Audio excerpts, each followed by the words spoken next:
¿Por qué hay tantos intereses en torno al debate del litio? Porque nuestro futuro depende de la recuperación de nuestra propiedad social. Por nuestro bien, Litio para Chile.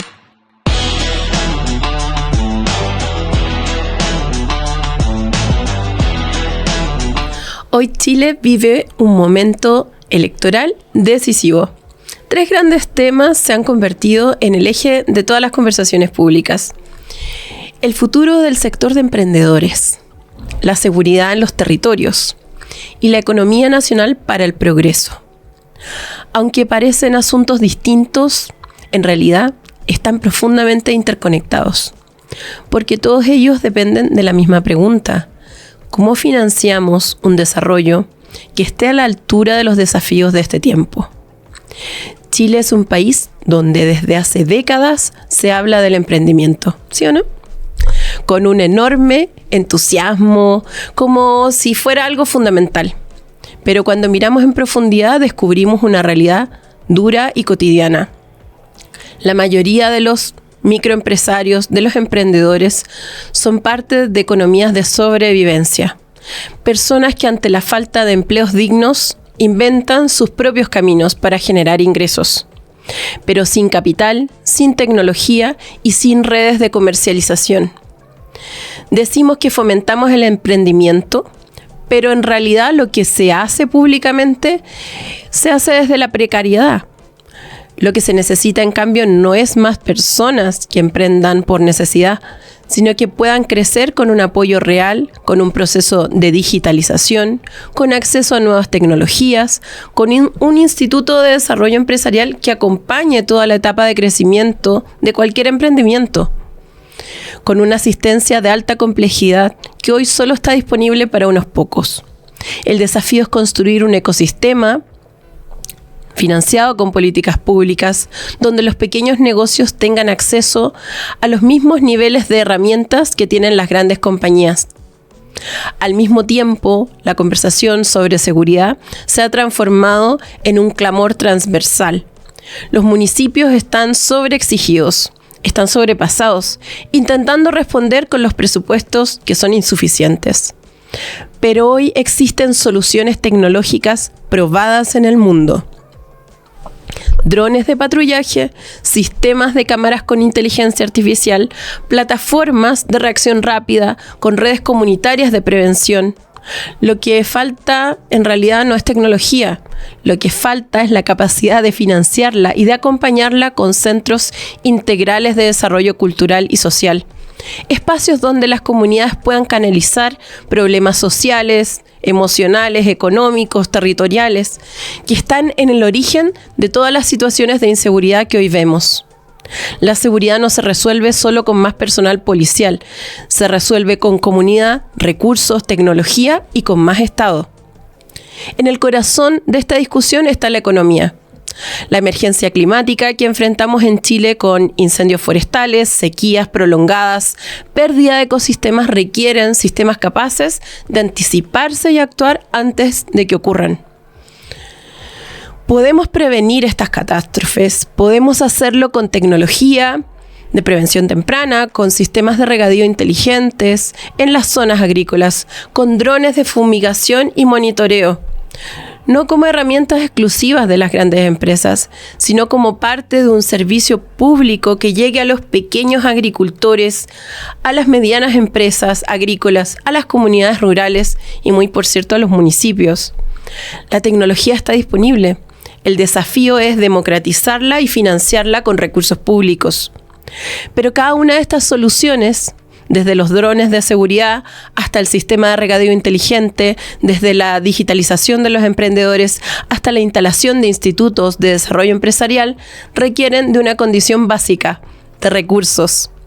Y en Chile estos recursos están siempre donde han estado, en nuestros bienes naturales estratégicos, en el cobre y en el litio.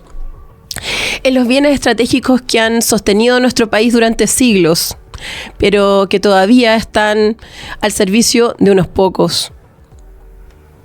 Por eso el debate electoral no puede ser meramente superficial. No basta con repetir promesas generales. Hay que plantear este tipo de soluciones, pero sobre todo también hay que financiarlas. ¿Vamos a permitir que el cobre y el litio siga generando ganancias extraordinarias para unos pocos? ¿O vamos a construir un modelo donde los recursos financien a esa seguridad que requieren los territorios, a la tecnología pública, a este sector de emprendedores, a las industrias verdes y el desarrollo territorial? ¿Vamos a seguir dependiendo de economías de sobrevivencia o vamos a usar las riquezas para darle a todos los chilenos y chilenas un Estado capaz de impulsar un futuro moderno? En este capítulo vamos a profundizar en estas preguntas, en estos temas. Fundamentalmente nos vamos a situar sobre la gobernanza. Porque hablar del litio no es hablar de un mineral, es hablar de Chile y del Chile que queremos construir. Hola, ¿qué tal? Hemos entrado entonces a nuestra segunda etapa del programa. En esta oportunidad tenemos a un sociólogo que además se ha dedicado mucho a la historia, así que uno podría vincularlo perfectamente con ese tipo de profesión también. Académico, autor de varios libros, entre ellos La democracia tutelada, muy por cierto, Historias también desconocidas de Chile, y El Vaticano y la pedofilia, el Evangelio ausente. Con ustedes hoy día tenemos a Felipe Portales. Muy bienvenido al programa Litio para Chile, Felipe. Muchas gracias. Mira, en primer lugar, es muy importante que nuestra audiencia entienda aquellos elementos fundamentales, estructurales, que entonces le permiten comprender la realidad, no desde aristas superficiales o específicas de la problemática social, sino que del origen del problema. Entonces, hoy queremos enfocar esta entrevista para poder comprender qué es lo que hay detrás, digamos, de todo este sistema de abuso, lucro y poderes fácticos. En primer término, ¿tú consideras que hoy día en Chile, incluso en este contexto electoral, tenemos una democracia? Es decir, en términos formales sí, pero en términos reales no. Yo creo que desde 1990 se consolidó el modelo que diseñó la dictadura hacia el futuro. Es cierto, sin la presencia de Pinochet como presidente, lo cual pudo haber sido muy importante, pero desgraciadamente la Concertación escogió legitimar, consolidar y profundizar el modelo económico-social impuesto por la dictadura. Y por eso que hasta el día de hoy están prácticamente todas las instituciones económicas y sociales que impuso la dictadura plenamente vigentes. AFP, ISAPRES, Plan Laboral, universidades privadas con fines de lucro, etcétera, etcétera.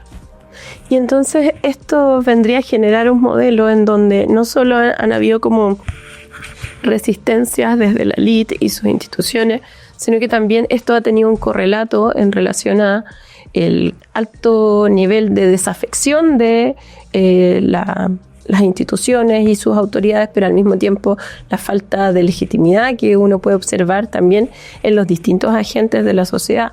Entonces, esto ha mermado no solo la posibilidad de canalizar las demandas sociales, sino que al mismo tiempo también la capacidad de los sujetos políticos, de los individuos, de poder ejercer también el poder y por tanto que se constituya esta democracia en términos reales. Claro, el pueblo ha escogido 6 veces gobiernos que le han prometido cambiar el modelo de la dictadura y sigue igual. O sea, ha habido un engaño sistemático hacia el pueblo chileno de parte de la centroizquierda y la derecha se ha visto absolutamente beneficiada con esto y han mantenido, a ambos lados les conviene, a la derecha hacer que le teme a la centroizquierda y a la centroizquierda hacer que quiere cambiar el modelo, porque así se benefician ambos, pero en definitiva es un tinglado que significa mantener lo existente y claro, el efecto que tiene es que hay una creciente falta de credibilidad de la población de lo que son las alternativas políticas formalmente presentadas. ¿Y tú crees cuál ha sido como el corazón de esta consolidación del modelo neoliberal en Chile? Bueno, todo en definitiva. A partir de fines de los 80, y esto está reconocido por Edgardo Benninger, el máximo ideólogo de la Concertación, no es que yo lo diga, se produjo, él lo llama, una convergencia con la derecha. Convergencia que él dice en un libro que escribió en 1997, convergencia que políticamente no podía reconocerse. Es lo más maquiavélico que uno puede imaginarse. Y eso explica, por ejemplo, cosas tan increíbles y muy poco conocidas como el hecho de que la Concertación le regaló, a través de una reforma constitucional en el año 89, la mayoría parlamentaria que iba a tener segura de haberse mantenido incluso los estándares de la Constitución original del 80, pensando, por supuesto, en que Pinochet iba a ser presidente. Entonces había un diseño que permitía a cualquiera, porque en definitiva también le iba a favorecer a Aylwin, de tener mayoría segura parlamentaria. Y eso lo regaló en forma engañosa. Y después se produjo un proceso incluso más increíble y que la gente todavía no tiene suficiente conciencia de que las decenas de medios de prensa de centro izquierda que con todo se habían desarrollado bajo la dictadura fueron exterminadas a través de políticas de asfixia económica por los gobiernos de la Concertación. O sea, los gobiernos de la Concertación exterminaron todos los medios de prensa de centro izquierda. Es una barbaridad. Y eso se fue produciendo. Y todavía no hay conciencia suficiente de eso en la población. Hay un eje muy importante que tiene que ver con la educación, pero no en términos solo de entregar herramientas puntuales, técnicas, sino que en entregar visiones de mundo, marcos teóricos que le permitan a todas las personas entender realmente lo que ocurre. Eso uno puede observar que no se ha producido en términos de una transformación significativa en el área curricular de todos los escalafones de la educación, y por tanto uno puede observar cómo el Estado pierde el sentido, ¿verdad?, en la ciudadanía, cómo hay una pérdida de legitimidad, pero al mismo tiempo también como hay una pérdida del sentido de lo común, de la necesidad de lo colectivo, de custodiar lo que es de todos, la propiedad social. Y por otro lado también uno puede observar cómo se generan este tipo de mecanismos que finalmente desarticulan los medios de comunicación, que pueden entregar la información que no está siendo entregada entonces por estas instituciones educacionales en sus distintos niveles. Entonces, claro, se produce ahí, digamos, un control sobre aquellos aparatos o mecanismos que permiten generar un proceso de profundización cultural o incluso de comprensión, ¿verdad?, de estos marcos que nos permiten entonces entender mejor la realidad. Este elemento que tú rescatas en este discurso me parece que es muy importante, porque finalmente uno puede observar cómo hoy día los candidatos presidenciales se debaten en la escena pública, pero sin embargo uno puede observar que hay también una escena en el sentido común de la gente que se ha construido a lo largo de décadas, que hoy día ha permeado no solo a determinados sectores de la población, sino que al conjunto de la población. Y por tanto hay conceptos, hay comprensiones que están fuera de los marcos de lo posible hoy día, cuando en realidad uno da un pasito al lado y uno puede observar cómo el mundo está debatiéndose en otras discusiones públicas. Entonces, en este sentido, a lo largo de tus investigaciones, tú has planteado estos elementos respecto de la propiedad también, de cómo el modelo fue generando estructuras de privatización. ¿Nos puedes contar sobre esto? Bueno, sin duda. Uno de los elementos clave del modelo impuesto por la dictadura fue el saqueo prácticamente que hicieron los grandes grupos económicos de grandes empresas, de servicios públicos, en fin. Y eso no solo se mantuvo, sino que se profundizó durante los gobiernos de la Concertación. Pero además, yendo a lo que tú planteabas, no es solo una destrucción de los medios de comunicación de centro izquierda, sino que es una desarticulación de todo lo que se había avanzado en materia de organización social en contra de la dictadura. Eso fue desarticulado. Las ONG lo mismo. Nunca se recuperaron. No había ningún interés político, por cierto, en recuperar el rol que antes habían jugado las juntas de vecinos, los sindicatos, el movimiento cooperativo, los colegios de profesionales y técnicos. Todo eso permaneció tal como la dictadura los dejó, irrelevantes. Es decir, todas las organizaciones sociales de los sectores populares y medios continuaron de manera irrelevantes.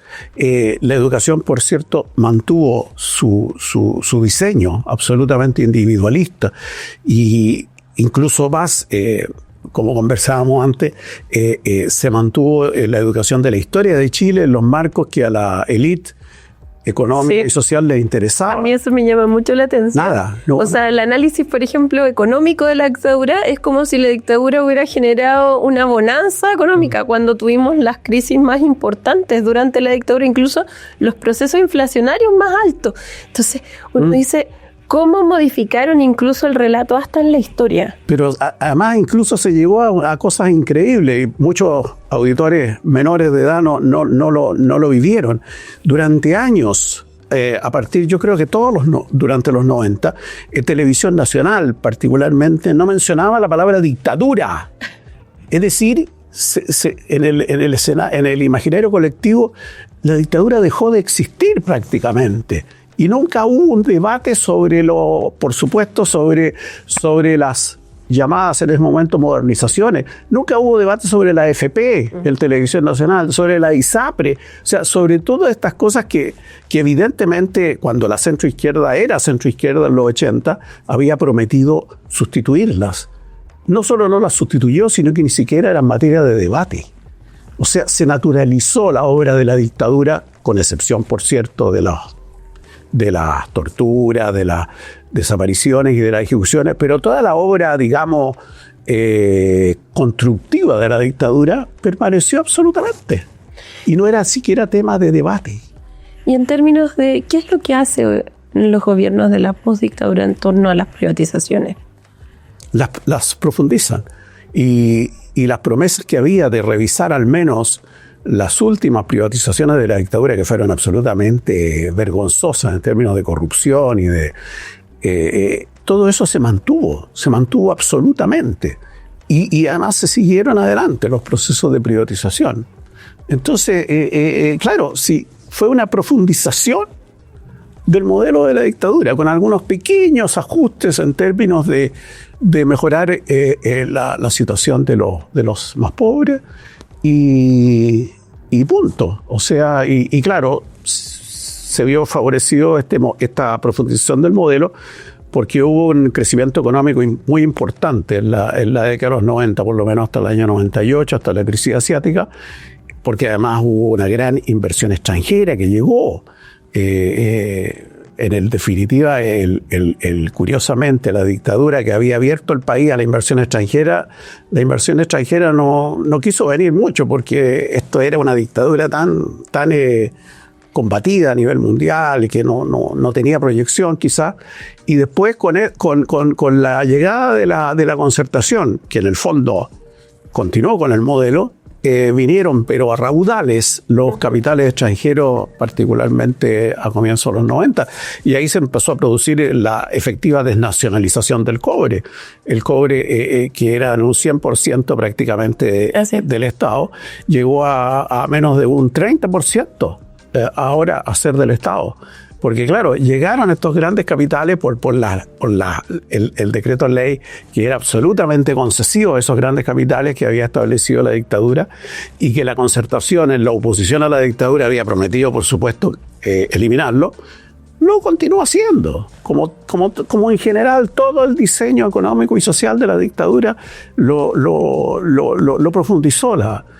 Otro elemento también muy importante, que la apertura al exterior también no se pudo materializar por esta reticencia que había contra la dictadura, y después con los gobiernos de Erwin, Frei, Lago, se empezó a producir un conjunto de tratados de libre comercio que en el fondo insertaron a Chile en la globalización de una manera completamente solitaria y subordinada.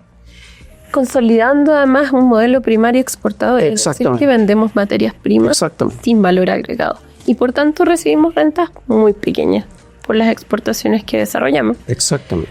En este sentido, entonces, ¿tú consideras que ha habido una estructura de corrupción que han permitido que se mantengan y se consoliden las dinámicas de privatización de la propiedad social o la propiedad pública, las empresas del Estado en Chile? La dictadura fue una gran corrupción y saqueo de los bienes del Estado, y la concertación lo continuó, lo confirmó y lo continuó.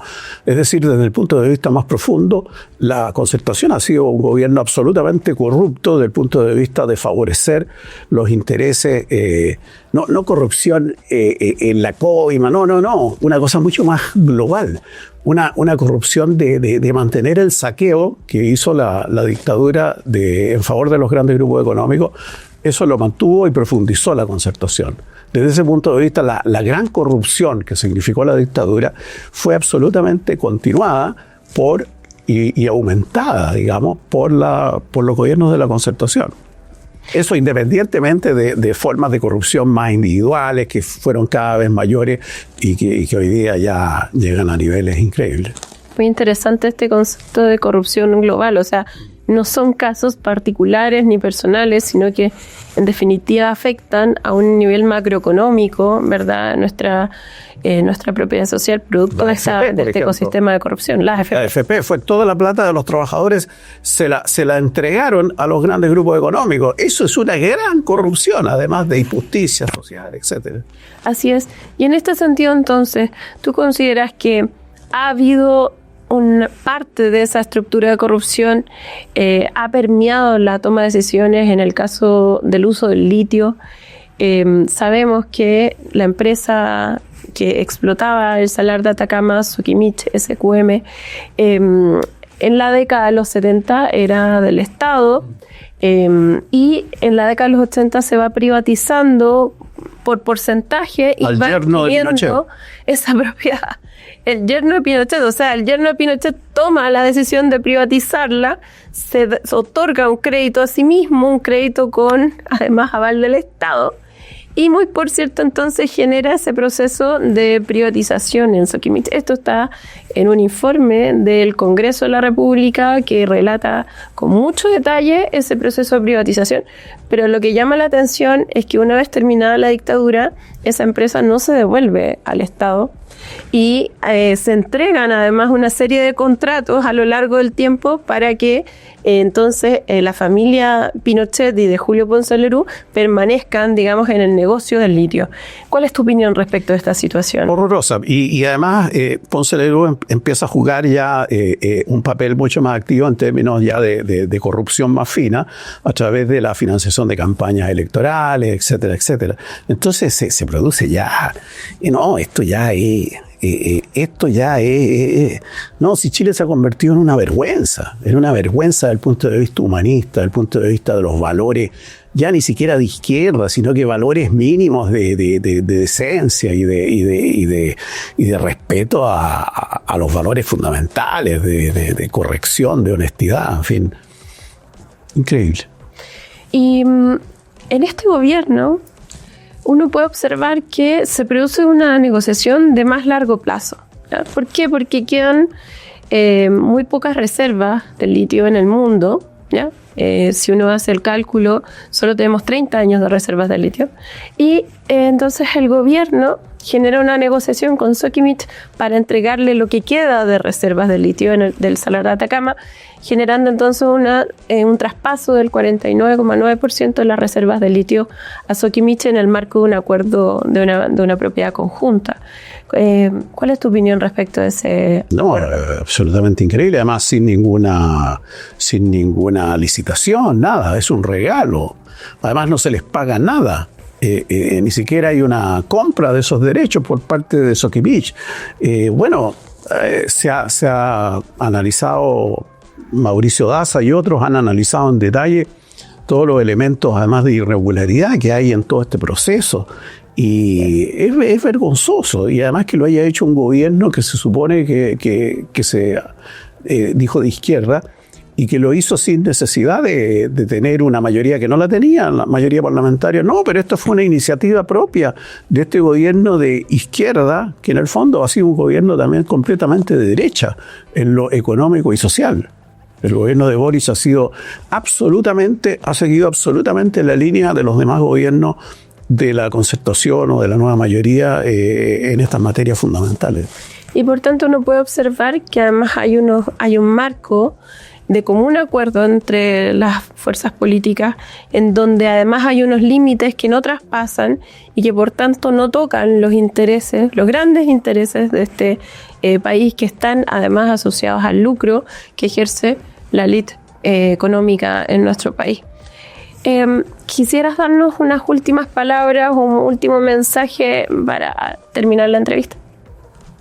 Bueno, yo creo que Chile está desgraciadamente en una situación muy lamentable de todo punto de vista, y que creo que la única manera de comenzar a pensar en salir de ella es tratar de tener un diagnóstico lo más realista posible. O sea, desengañarnos es difícil, es muy difícil, porque los medios de comunicación están todos, prácticamente los grandes medios de comunicación, en manos de los grandes grupos económicos, debido, como dije, a la voluntad que tuvieron los gobiernos de la Concertación de entregárselo. Es casi insólito, pero así fue. Entonces, claro que va a ser muy difícil que la población chilena pueda reconocer en plenitud nuestra realidad. Pero, como en todas las cosas de la vida, si uno no tiene un diagnóstico exacto de la realidad, no va a poder cambiarlo. No va a poder cambiarlo. Entonces, yo diría que la tarea número 1, dentro de muchas otras que van a requerir un largo plazo, es tomar conciencia de qué es lo que han sido estos 30 y tantos años, cómo esos 30 y tantos años han sido una continuidad, en definitiva, y una profundización de la obra de la dictadura en materia económica, social y cultural, y que desgraciadamente la izquierda en Chile ha desaparecido. Virtualmente ha desaparecido. La izquierda, como un movimiento político que busque transformar sustancialmente la sociedad en beneficio del bien común y de la justicia social, ha desaparecido. Y eso es muy lamentable, pero hay que reconocerlo como tal, porque si no lo reconocemos no lo vamos a modificar. Es muy importante además comprender que en el actual contexto eso está ocurriendo. Sin embargo, eso mismo también puede cambiar. Hay un proceso muy incipiente también de organización en los sindicatos, en los movimientos sociales, que además uno puede observar cómo han ido construyendo propuestas técnicas muy sustantivas que permiten generar una trayectoria hacia un horizonte distinto. Y por tanto, no es solo darse cuenta que hoy día el actual gobierno ha generado una especie de entrega, digamos, de la propiedad social, pública, estatal, en el caso del Salar de Atacama, sino que además uno puede observar cómo eso lo relaciona a la gente con un modelo de izquierda, cuando en realidad eso es un modelo de derecha, ¿ya? Eso es parte, digamos, de el esquema de privatizaciones que uno puede encontrar en el gobierno de Pinochet. Y que se ha visto confirmado con la ISAPRE, el salvataje que le hicieron a la ISAPRE, que fue escandaloso, con la AFP, que en definitiva, protagonizado por Janet Jara, en el fondo, a pesar de que ha habido algunos pequeños cambios positivos, en el fondo se ha consolidado el modelo de AFP por no sé cuántos años. Entonces, vemos que en todo orden de materia existe esta subordinación de la izquierda o la centroizquierda a los grandes grupos económicos.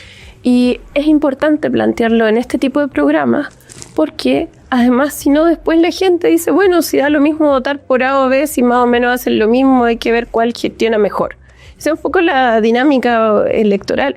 Es muy importante generar estos espacios de discusión crítica, de análisis, que nos permitan entonces generar unas bases sólidas para un siguiente momento de gobierno. Muchas gracias por participar en nuestro programa y espero que tengamos muchas otras oportunidades de poder encontrarnos. No, muchas gracias a ustedes. Hoy Chile enfrenta una decisión que puede marcar el futuro de los próximos 30 años. Una resolución que no solo afecta a la economía, sino que la soberanía de toda nuestra nación. La Contraloría General de la República está revisando los contratos que viabilizan este acuerdo entre Codelco y Soquimich para explotar el litio del Salar de Atacama. Y lo que está en juego es inmenso, es el corazón del oro blanco de Chile. Es la base de nuestra transición energética, el desarrollo tecnológico, es nuestra riqueza estratégica que además pertenece a todo Chile. No se trata de un trámite técnico ni de un detalle administrativo o de un monto inferior. Es un acuerdo que, si se aprueba, amarra el litio chileno hasta el 2060 bajo un esquema que transfiere casi la mitad de las reservas a una empresa privada, SQM. Un contrato que, según el análisis comparado, implica una pérdida superior a $20.000 millones solo por la posibilidad de firmarlo. Y podría significar entre $46.000 y $360.000 millones menos para las arcas fiscales. El acuerdo perpetúa una riqueza para unos pocos y un desarrollo para nadie. Lo más grave es que este acuerdo vulnera el marco constitucional y legal que protege al litio como un bien inalienable, exclusivo para el Estado y no concesible. La ley es clara. Ni Codelco ni Corfo pueden comprometer los derechos mineros o anticipar las concesiones sin una ley habilitante. Además, Chile no puede permitir un trato directo con una empresa beneficiada durante décadas que ha sido investigada por su privatización irregular, por el financiamiento ilegal de la política y sin competencia internacional. En este acuerdo no hay ni licitación, ni comparación de ofertas, no hubo exigencias de tecnologías limpias, ni transferencia tecnológica obligatoria. No hay industrialización en el territorio chileno, ni tampoco un Estado que pueda explotar el 100% del salar. Por eso esta carta no es de un grupo político, ni de una organización particular. Es un manifiesto ciudadano, firmado por economistas, historiadores, académicas, dirigentes sociales, científicos, comunidades indígenas, artistas, profesionales, pensionados, trabajadores, organizaciones de derechos humanos, ambientales y múltiples voluntades que representan el corazón diverso de Chile. Todas esas voces se unen para pedir una sola cosa: que la Contraloría se abstenga de tomar razón de este acuerdo, que detenga la privatización encubierta y que le devuelva al país la posibilidad de poder hacer con el litio una industria nacional. Con todo esto te hablo directamente a ti, que estás mirando este programa. A ti que sabe que Chile ha perdido demasiadas veces sus riquezas por decisiones tomadas a espaldas de la ciudadanía. A ti que crees que este país puede tener un futuro distinto. Un futuro donde el litio no sea otro saqueo de nuestra historia, sino los cimientos del desarrollo soberano, limpio, tecnológico y justo. Hoy necesitamos tu firma, tu voz. La carta está dirigida a la Contralora. Es un acto democrático. Firmar esta carta es defender el patrimonio de todos.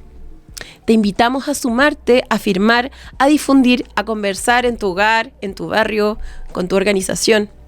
El enlace va a estar en las redes sociales de Litio por Chile y de Marcela Veradé. Porque cuando Chile se une, Chile crece y se desarrolla. Esto es Litio para Chile.